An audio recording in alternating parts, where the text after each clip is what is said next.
guys, I am so excited for today's video. If you've watched my recent video, you'll know that I just completed my first draft of my first full novel, all 70,000 words of it, and I am so happy about that, and I can't wait to share my journey of editing and trying to get this book published. Today I thought it would maybe be helpful to you guys to share some of the things that I've learned about novel writing and the novel writing process so far. I've learned a lot, so I'm hoping to share my best tips and tricks. I'm no expert, my novel hasn't been published, but I do feel like this experience has given me valuable insights that I hope will be helpful to other aspiring writers. So the first thing I want to talk about is plot development. For many writers, their literary vision begins with an exciting, developed plotline. This is very beneficial in terms of mapping out the trajectory of your novel. The beginning, the rising action, the climax, the falling action, and the resolution. Following this familiar story arc is a very helpful practice in order to prevent your story from losing momentum and keep you as the writer on track. However, when it comes to plot, I personally tend to fly by the seat of my pants. There is a term for this kind of writer, a pantser, as opposed to a plotter. I am a pantser through and through. At the beginning of the writing process of my novel, I had a vague sense of where I wanted my character to go and what I wanted her to do, but when I began writing, I wasn't sure yet how she would get there. I did not sit down and map out my whole novel. In fact, only in the last month or so of writing did I have any idea where I wanted it to go at all. And it didn't matter to me that the plot wasn't precisely laid out, because what mattered to me was her, my character. And I knew that the more I explored who she was and the more I wrote about her development, the plot would just kind of naturally unravel. Anyways, that is my personal experience, whether you're a pantser or a plotter. What matters is that your story unfolds as it ought and that you do what works best for you as a writer and what comes naturally. Don't challenge yourself to be a pantser if actually mapping out your novel it will be very beneficial for you, and vice versa. I mean, you can challenge yourself, but maybe just go what comes naturally and easier for you when it comes to plot. Just make sure things turn out the way your characters deserve. So, character development. My idea for Project Portrait, which is the code name for my novel, started with one character, Annika, my heartless, hungry autodidact. Soon I developed the boys and men who would sharpen her more into who she always was. Not just boys and men, all the characters, but there are specifically two men who really inspire Annika's development in positive and negative ways. From there, I developed my story, and because I knew Annika, Martine, Franz, and Yela inside and out, the story just fell into place. I had these characters first. I loved them, I knew them, and once I was there, the story kind of just happened. My plot worked out of and around these characters, and through the plot, each of their identities were strengthened and supplemented and solidified. People drive my writing, for it is in people and their thoughts and ways and fortunes that I am most interested in. I think it goes without saying that strong characters make a good story. Therefore, I strongly encourage writers to prioritize character development rather than plot development. Start with your characters. A good plot will fall flat if it isn't driven by original, memorable characters. This is my personal experience in reading and writing, be as it may. Maybe challenge yourself to think back, what are some of your favorite books? Think about, what is it that stood out to you about them? Was it their characters or their plot? What happened?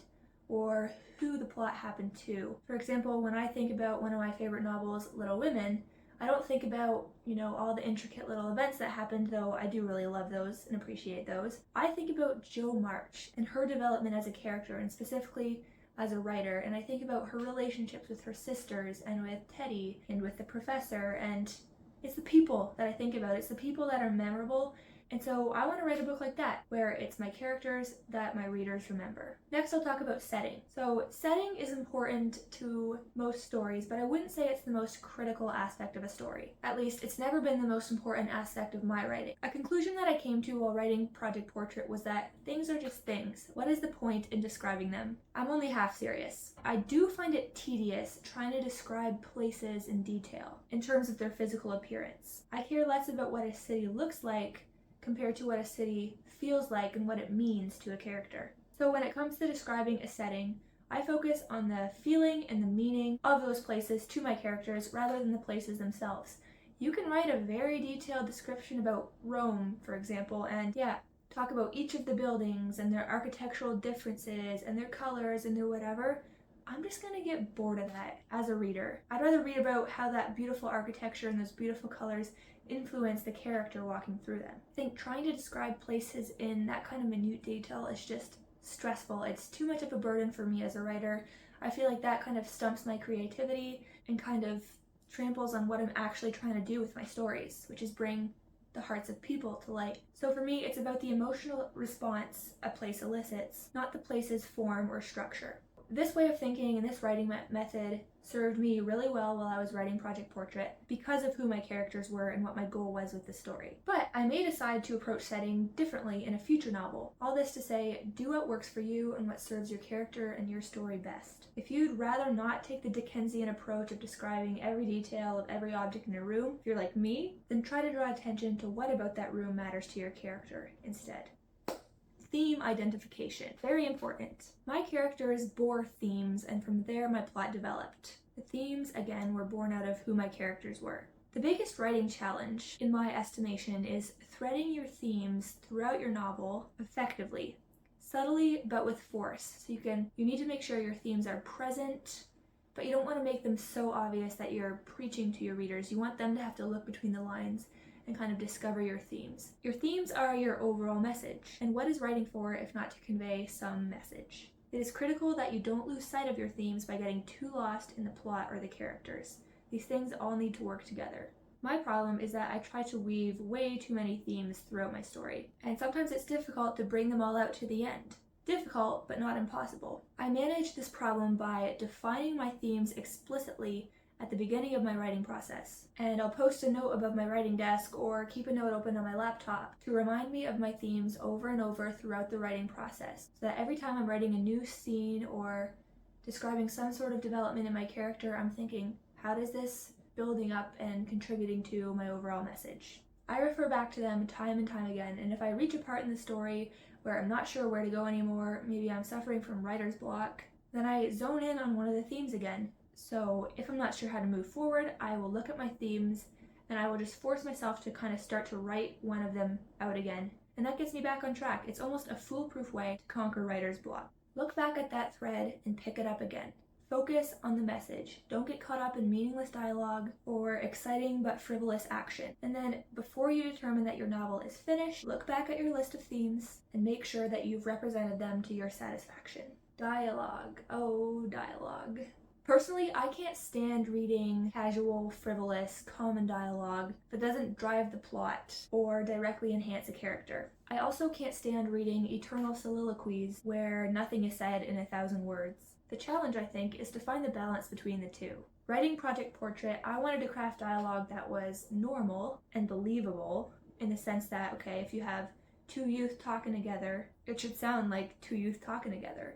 But I also wanted my dialogue to be profound and somewhat exaggerated. So, for example, with my two youth talking together, I want to portray them as two very intelligent youth who are talking together about maybe very philosophical themes, plausible but not probable. It is possible that two youth could be on that level and could talk about those things. Maybe not probable, maybe not your average youth, but it is possible that they could be youth. It's a tricky balance to strike, and I won't pretend like I've executed it perfectly in Project Portrait. But writing dialogue is fun.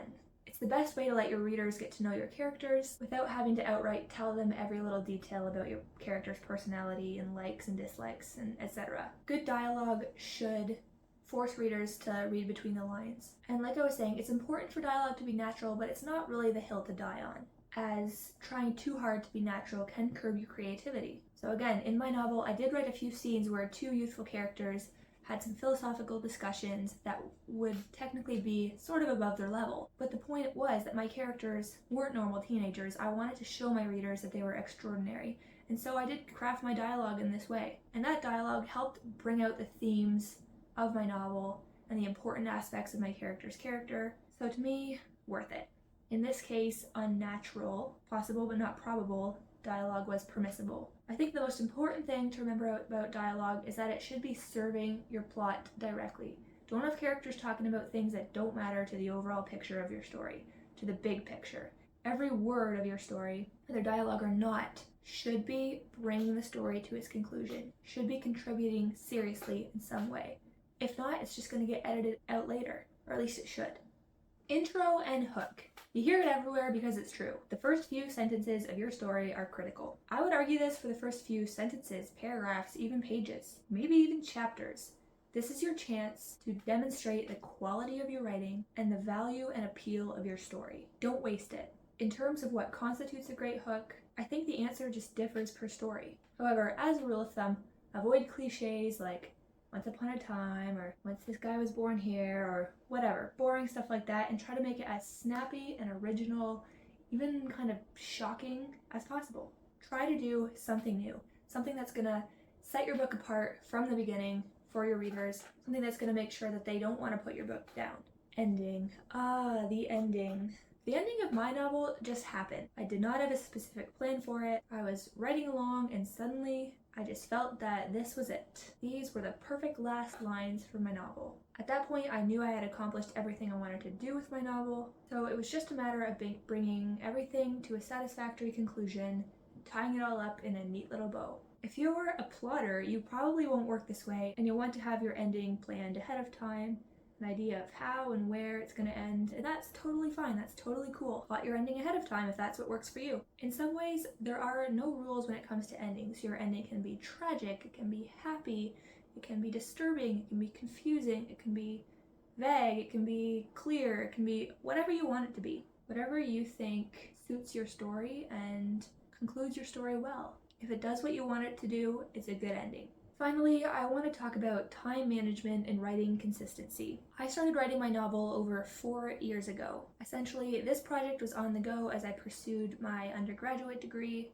I was committed to excellence in my academic studies, I had a vibrant social life, and so I was only able to work on Project Portrait in bits and pieces here and there. You know, at the end of the academic year, I would think, oh, it's summertime, I'm going to commit to finishing my novel this summer, I'm going to work on it every day, I'm going to get it done.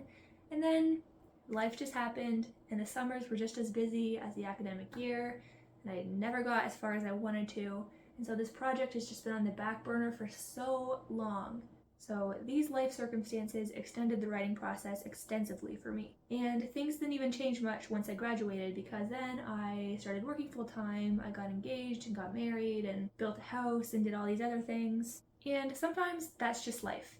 But it isn't ideal to always be busy with other things if you have serious literary aspirations.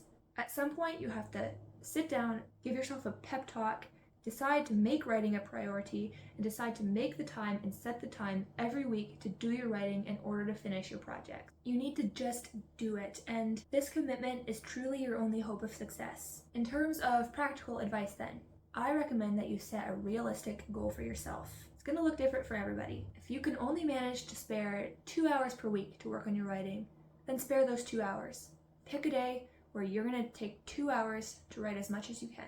Make the most of those hours. Establish a routine. Make sure you're doing it every week like you promised yourself. Be consistent. And if you can spare more time than that, that's great.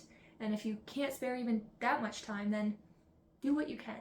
The point is to make writing an important, prioritized, regular part of your life. I did this year. If you've been following my YouTube channel for a while, you'll remember my video about taking myself seriously as a writer. Sometime last fall, I just decided I'm going to do it. I am going to prioritize my writing, and I'm going to make time every week, and I'm going to get my projects done, and I'm going to start new projects, and I'm going to talk about writing on YouTube to encourage other people and to be encouraged by other people.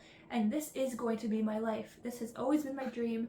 I've wanted to do this my entire life. So what's holding me back? What's stopping me? I got to the point where it was just like, it's me. It's me who's stopping me. It's me making excuses, prioritizing other things, not taking my writing seriously, not believing in myself to a certain extent, not taking myself seriously as a writer. And that had to stop. Since then, I've made some significant changes in my life. My husband has fully supported me, which is amazing. Thankfully, my life circumstance in terms of my job, where I have 2 days where I can work from home, it gives me more time to focus on my writing. I'm very blessed, but that life change is the only thing that made it possible for me to finish this novel. That's the only reason Project Portrait is complete, and I'm now in the editing process. I read somewhere a while ago that if you haven't written in years, you're not a writer. You can't go around telling people, yeah, I'm a writer. If they ask you, okay, what have you produced recently? What are you working on right now? And you've got nothing, how are you a writer? But if you're sitting down once a week to write, you've got your ongoing projects, you're committed to seeing them through, you're producing content consistently, you can make that claim. You can say, I am a writer. But first you have to be a writer. You have to write. Okay, so that wraps up my video for today, guys. Sorry if the lighting was weird. The sun keeps like disappearing behind the clouds, and so my natural light is just up and down. But I hope that these tips were very helpful, and guys, please comment and share below what your experiences in writing have been. If you're a writer and you've been successful and you've completed novels or short stories or works, or if you're a struggling writer and you're struggling to find the time, or if you're just beginning to think about writing, and let me know. I love hearing from you guys, hearing your writing experiences and stories. I love meeting like-minded people. So please let me know down in the comments below what's going on with you in terms of writing and if this video is helpful.